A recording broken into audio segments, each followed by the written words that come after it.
Welcome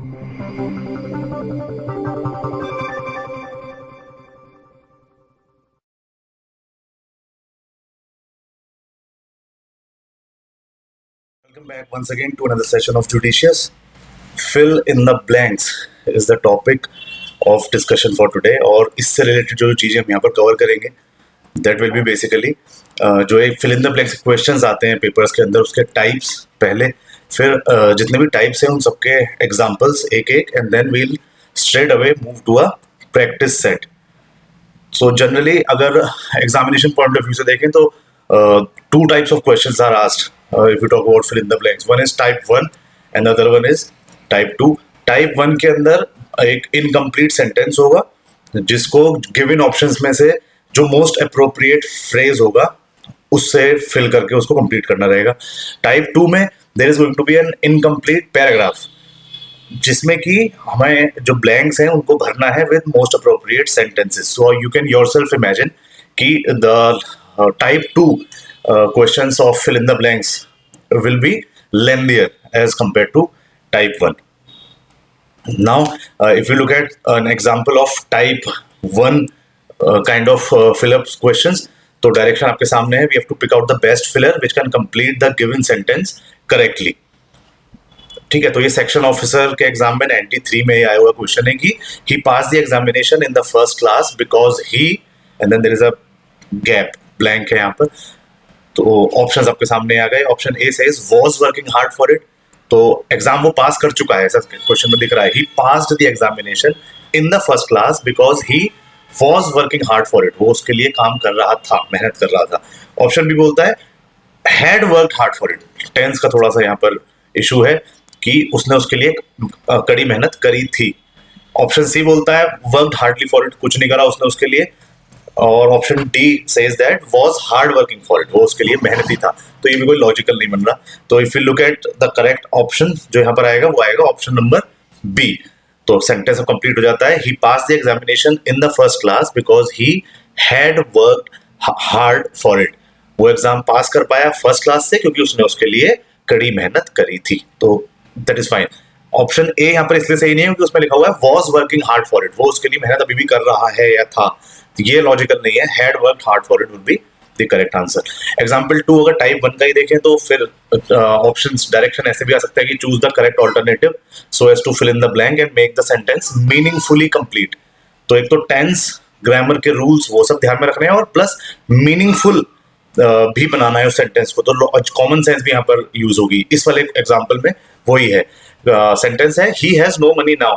ये bank PO के exam में 95 में वो क्वेश्चन है. He has no money now और इसको आगे अब सेंटेंस को मीनिंगफुली कंप्लीट करना है. ऑप्शन ए है because he always spends money with utmost care. ठीक है, तो ये सेंटेंस कुछ ठीक बैठ नहीं रहा क्योंकि इसका मतलब क्या हुआ, he has no money now, अभी उसके पास पैसे नहीं है क्योंकि वो पैसे को बहुत ज्यादा सोच समझकर और ध्यान से पूरा ख्याल रखकर खर्च करता है. ये लॉजिकल नहीं जा रहा. Second, he has no money now और ऑप्शन भी बोल रहा है because he had received huge donations once. तो ये तो कॉन्ट्रडिक्ट हो गया. अभी पैसे नहीं है क्योंकि कभी उसको बहुत हैवी अमाउंट मिला था एज अ डोनेशन. नहीं, ये तो कॉन्ट्रडिक्ट हो गया.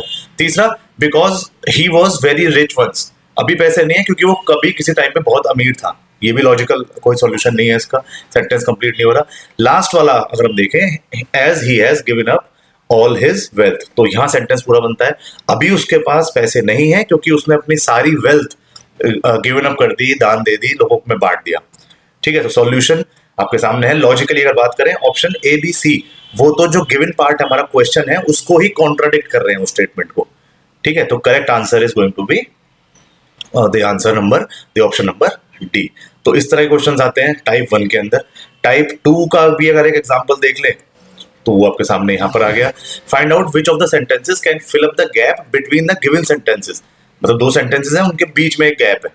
ठीक है, और पर्पस क्या है, पूरी थीम को कंप्लीट करना है यहाँ पर. ठीक है, तो ये आपके सामने क्वेश्चन आ गया. SBI पीओ के एग्जाम में 95 में पूछा गया क्वेश्चन है the proposal was summarily rejected. Summarily का मतलब कि बिना उसको ड्यू कंसिडरेशन दिए बहुत जल्दबाजी में प्रपोजल रिजेक्ट कर दिया गया. फिर एक ब्लैंक है और आगे लिखा है therefore the public have the only option of resorting to guessing. Public के पास कोई ऑप्शन नहीं है सिवाय इसके कि वो गैस करे कि ऐसा क्यों हुआ. बस, ठीक है। ऑप्शन ए आता है the authorities were convinced that there were some malpractices involved in bringing out the project. तो ये जो लाइन है, ये क्वेश्चन की जो पहली लाइन है उसका एक्सप्लेनेशन देती है, ठीक है। Second, it was an outcome of unholy nexus between the traders and decision makers. इसका कहीं कोई लॉजिक समझ में नहीं आ रहा है, यहाँ पर इससे कोई रिलेशन नहीं आ रहा। ऑप्शन सी बोलता है however they did not give any reason for rejection. अब ये वाला जो सी ऑप्शन है, ये लास्ट लाइन जो हमारी क्वेश्चन की है, therefore the public have the only option resorting to guessing, इसका एक्सप्लेनेशन लगता है ये इसको सपोर्ट करता हुआ। अच्छा, इसमें जो सॉल्यूशन आपको देने हैं ऑप्शन, वो ऐसे आएंगे। ऑप्शन नंबर 1 बोलेगा कि only A and B sentences में बीच में आएगा। ऑप्शन 2 बोलता है कि सिर्फ बी और ए आएगा इसी सीक्वेंस में। ऑप्शन 3 बोलता है only A and C are correct. फिर आता है ऑप्शन नंबर 4 बोलेगा only C and A are correct. और लास्ट में आएगा ऑप्शन नंबर 5 बोलता है ए या फिर बी और सी में से एक, ठीक है। तो सॉल्यूशन अब नीचे देख लेते हैं। पहला जो सेंटेंस है वो किसी प्रपोजल के रिजेक्शन के बारे में बात कर रहा है, बिल्कुल ठीक। तो सेंटेंस ए, हमारा जो ऑप्शन ए है, वो कंटिन्यूटी देता है इस सेंटेंस को by giving the reason for the rejection, ठीक है। मगर जो लास्ट सेंटेंस आ गया, वो the last sentence given still does not come in continuity. अब यहाँ पर कंटिन्यूटी ब्रेक होती है अगर हम ए ऑप्शन यहाँ पर चूज करें तो।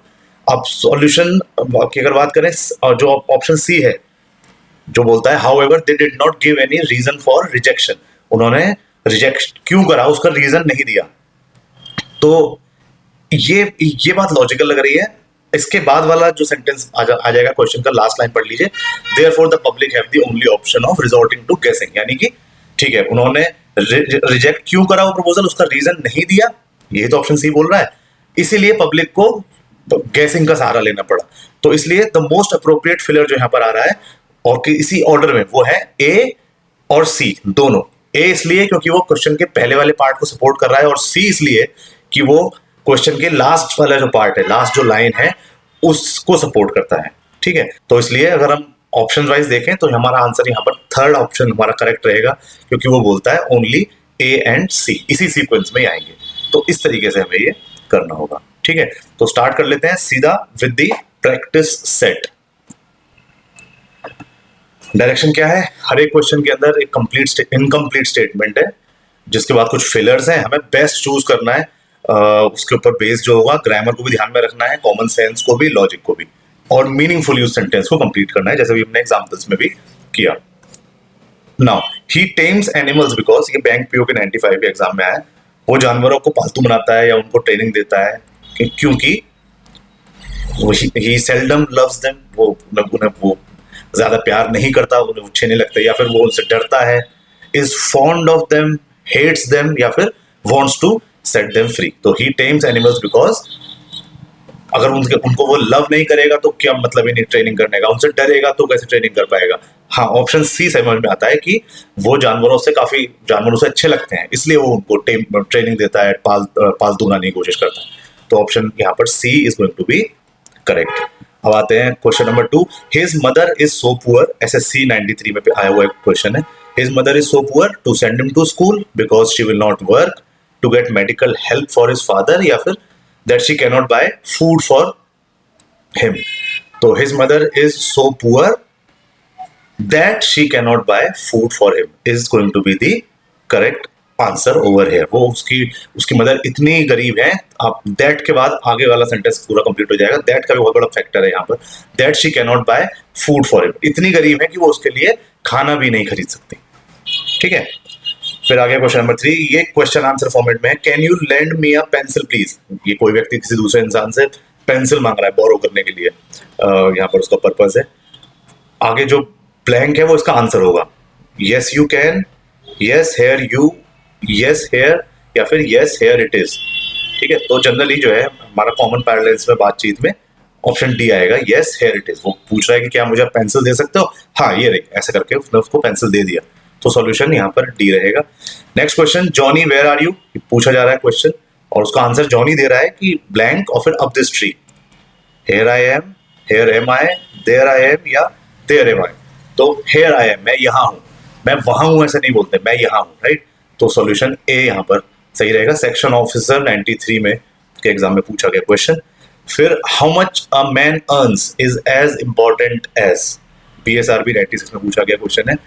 एक व्यक्ति, एक इंसान कितने पैसे कमाता है वो उतना ही जरूरी है जितना कि when does he do so, कब वो पैसे कमाता है, कैसे वो पैसे कमाता है, कहां पर वो पैसे कमाता है, या फिर क्यों वो पैसे कमाता है। तो ऑब्वियसली पैसे कमाना इंपॉर्टेंट है, मगर उसका सोर्स ऑफ इनकम किस किस माध्यम से, किस मीडियम से वो पैसे उसको कमा रहा है, ये भी जरूरी है। कहीं कोई इलीगल एक्टिविटी तो नहीं कर रहा। तो इसका करेक्ट जो मीनिंगफुल बनाएगा इस सेंटेंस को बनाएगा हमारा solution B. How does he do it. ठीक है, he is earning, that is important, but कैसे वो भी इंपॉर्टेंट है। तो इसलिए सॉल्यूशन बी यहाँ पर आंसर है।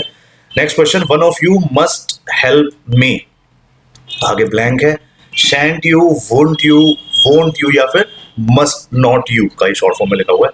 तो क्योंकि क्वेश्चन में मस्ट है, one of you must help मी, वो रिक्वेस्ट के साथ साथ ये भी है कि तुम में से किसी को मेरी मदद करनी ही पड़ेगी। तो इसका ऑप्शन मस्ट क्योंकि क्वेश्चन में है तो मस्ट ही हम सॉल्यूशन में ले लेंगे, मस्ट नॉट यू सॉल्यूशन रहेगा D. Then we have he is so lazy that he, bank PO 95 में पूछा गया क्वेश्चन, वो इतना लेजी है कि वो सबको मदद करता है उनका काम कंप्लीट करने में। अरे जो खुद ही लेजी है वो और वो कैसे हेल्प करेगा उनके काम में। तो ये लॉजिकल नहीं जा रहा है इसके साथ। Dislikes to postpone the work that he undertakes to do, मतलब जो काम उसको वो करने के लिए राजी होता है उसको टालना उसे पसंद नहीं है। नहीं, ये भी लॉजिकल नहीं है क्योंकि वो लेजी आदमी है तो टालना तो पसंद होगा ना उसको। तो ये सॉल्यूशन ठीक नहीं है। Can seldom complete his work on time, this seems to be correct. इतना लेजी है कि वो बहुत ही कम बार ऐसा होता है कि वो अपना काम पूरा टाइम पर कर पाए। लास्ट है, can't delay the schedule of completing the work, काम को पूरा करने का शेड्यूल वो डिले नहीं कर सकता। नहीं, ये तो कोई एक्टिव ही आदमी कर पाएगा। तो यहाँ पर सॉल्यूशन आएगा solution C. Next question number 8, whichever way you approach the problem, SSC 93 में पूछा गया क्वेश्चन है कि जिस भी तरीके से तुम प्रॉब्लम को अप्रोच करोगे करते हो, no one will solve it, it will not be solve, it will not solve, या फिर it will not be solved, past tense में है। सॉल्यूशन हमारा आएगा D is correct. Question number 9, the doctor warns him that unless he gives up smoking, तो यहाँ पर ये BSRB 96 में आया हुआ क्वेश्चन है। डॉक्टर ने उसको वार्निंग दी कि जब तक वो स्मोकिंग नहीं छोड़ेगा, will he be able to recover, वो ठीक हो जाएगा, वो सफर नहीं करेगा, उसकी हेल्थ रिकवर हो जाएगी, या फिर ही विल नॉट रिकवर। तो यस, जब तक वो स्मोकिंग गिव अप नहीं करेगा वो रिकवर नहीं होगा। तो लॉजिकली सॉल्यूशन डी इसका राइट आंसर है। Question number 10, I shall see him before I shall leave for England, before I leave for England, before I have left for England, या फिर before I would be living for England. तो बिल्कुल correct जो कम शब्दों में पूरी बात बताई जा सकती है वो है option number, solution number B, I shall see him before I leave for England. बिल्कुल लॉजिकल है, करेक्ट है। Question number 11, he seized the control of the country, उसने देश का सारा कंट्रोल अपने काबू में कर लिया, by being a diplomat and forceful, not only because of diplomacy but force, by using diplomacy and force, या फिर by diplomacy and being forceful. Option है यहाँ पर हमारा सी, उसने देश का कंट्रोल अपने काबू में कर लिया, कैसे, डिप्लोमेसी का इस्तेमाल करके और फोर्स का इस्तेमाल करके। तो by using diplomacy and force, ये बिल्कुल करेक्ट ऑप्शन यहाँ पर रहेगा। Question number 12, in order to raise the company's profits, company के प्रॉफिट को इंक्रीज करने के लिए, बढ़ाने के लिए एम्प्लॉयज ने 2 एडिशनल इंक्रीमेंट मांग लिए, या फिर ये फैसला करा कि हम तो पेड हॉलीडेज पे जाएंगे, या रॉ मटेरियल की कॉस्ट बढ़ाने का फैसला कर लिया। देखिए, इन तीनों चीजों से कंपनी का प्रॉफिट नहीं बढ़ेगा। ऑप्शन डी बोलता है एम्प्लॉयज ने खुद ही ये ऑफर करा कि हम ओवर टाइम काम करेंगे बिना एक्स्ट्रा चार्ज करे, बिना कॉम्पनसेशन लिए उसके लिए, तभी तो प्रॉफिट बढ़ पाएगा। तो logically solution D is going to be the correct one. फिर आता है क्वेश्चन नंबर 13, ये वेट करने के लिए बोला जा रहा है, wait here while I come back, unless I return back, until I have come back, या till I come back. Option D यहाँ पर सही है क्योंकि अनटिल यूज करा जाता है फॉर्मल नोटिस में या लेटर्स में या किसी दूसरे फॉर्म ऑफ राइटिंग के अंदर, जबकि टिल एक कैजुअल टोन है उसमें ज्यादा। तो ये क्योंकि बातचीत का एक हिस्सा लग रहा है तो till I come back is going to be the correct answer. ये कोई लेटर या वो नहीं है, कोई formal written communication kind of. Question number 14 बोलता है, the more we looked at the piece of modern art, जितना ज्यादा हमने उस मॉडर्न आर्ट के पीस को देखा, ये बैंक पीओ का 95 का क्वेश्चन है, it look better, the more we like it, the less we like it, we like it less. तो बी भी हो सकता था अगर यहाँ पर लाइक की जगह लाइक्ड यूज होता, जो कि ऑप्शन सी में है, the less we liked it, क्योंकि क्वेश्चन में भी the more we looked at the piece of modern art था, तो ये पास्ट में ही आएगा इसका टेंस, तो the less we liked it is going to be the correct answer.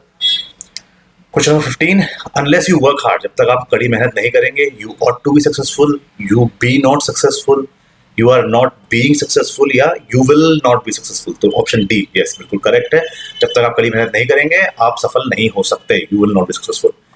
Solution इसका डी हो गया। क्वेश्चन नंबर 16 बोलता है anything in this shop can be bot, इस दुकान में जो भी चीज है, कोई भी चीज जो इस दुकान में है वो खरीदी जा सकती है।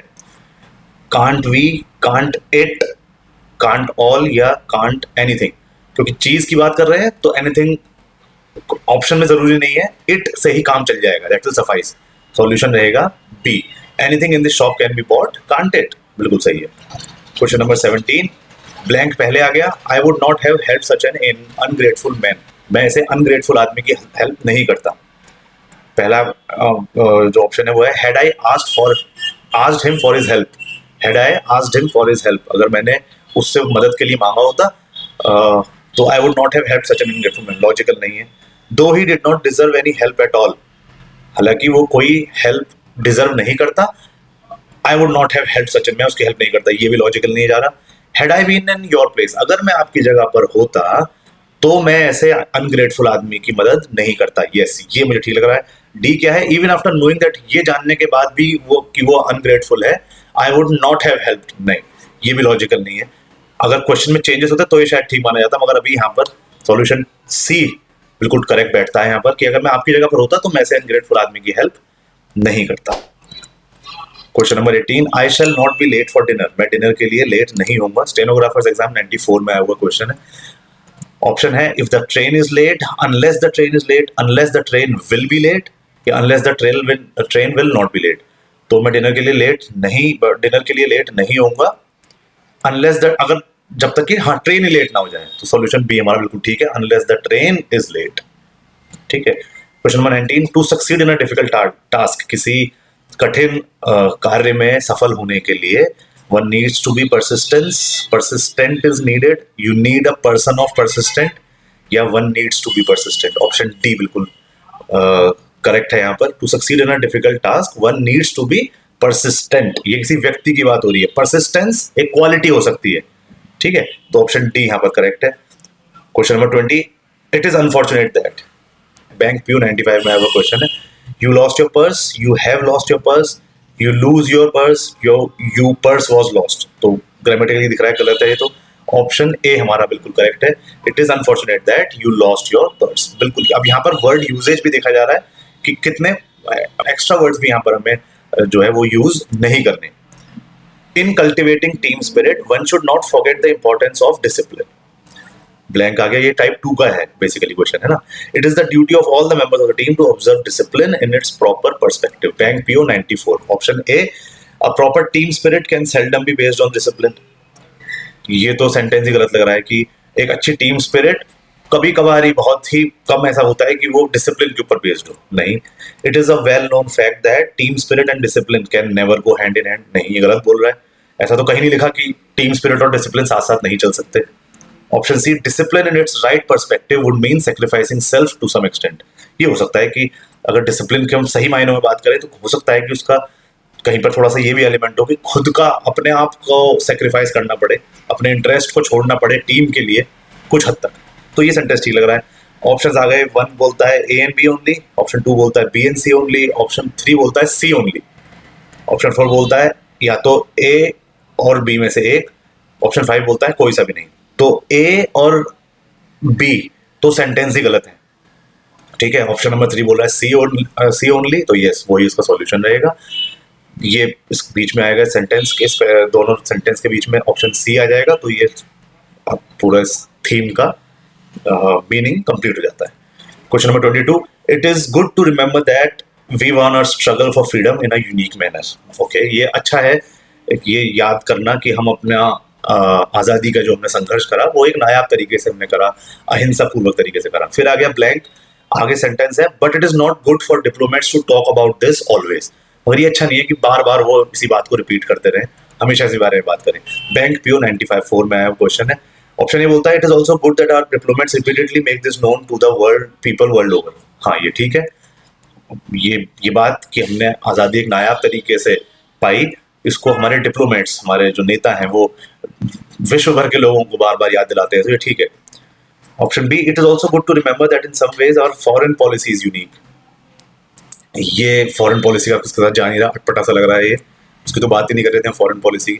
This is intensely exasperating and in the end becomes just boring. ये बहुत ज्यादा रिपीटेड हो जाता है ना, तो फिर ये बहुत ज्यादा एक ऐसी चीज हो जाती है, बोरिंग सुन सुन के ना आदमी बोर हो जाता है। ऑप्शन 1 बोलता है ओनली ए, ऑप्शन 2 बोलता है ओनली बी, ऑप्शन 3 कहता है ओनली सी, ऑप्शन 4 बोलता है या तो ए या फिर बी, ऑप्शन 5 बोलता है नन ऑफ दीज। तो इसका आएगा ऑप्शन ए ओनली, राइट। कि हाँ, ये अच्छी बात है कि याद करना अपनी आज़ादी के संघर्ष को।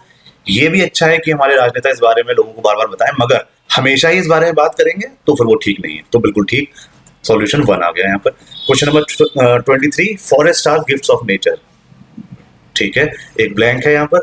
Yet with the spread of civilisation man has not only spurned the forest but has been ruthlessly destroying them. Option A, it is on historical record that the vast Sahara desert of today once used to be full of thick forest। ये कुछ logical समझ में आ नहीं रहा है यहाँ पर। A large part of humanity still lives deep inside forest, particularly in the tropical। हाँ, ये बिल्कुल ठीक है। और C, human evolution itself has taken place in the forest। ठीक है, तो ऑप्शन 1 बोलता है A and B। तो A वाले को तो पहले हटा देंगे, जहां पर ऑप्शन A आ रहा होगा उसको कंसिडर ही नहीं करेंगे, एलिमिनेशन मेथड फॉलो करेंगे। तो 1 में A है, इसे हमने हटा दिया। सेकंड में भी A है, वो भी हटा दीजिए। थर्ड में C and B, ये हो सकता है। फोर्थ में C एंड A और B, फिर A आ गया। A से हम बिल्कुल वास्ट सहारा डेजर्ट की बात ही नहीं कर रहे। और लास्ट है ऑल ऑफ दीज। तो A वाले अगर हटा दूं तो ऑप्शन 1 गया, ऑप्शन 2 गया, ऑप्शन 4 भी गया और 5 भी नहीं है। तो ऑप्शन, हमारा जो आंसर ऑप्शन 3 है, that is the correct answer over here. So with this we wind up this session. Practice set आपको समझ में आया होगा। Keep on practicing more such questions and thank you for watching. Do like, share, subscribe and comment. Thank you so much. Till the time we meet next, it's me Amit Sharma signing off.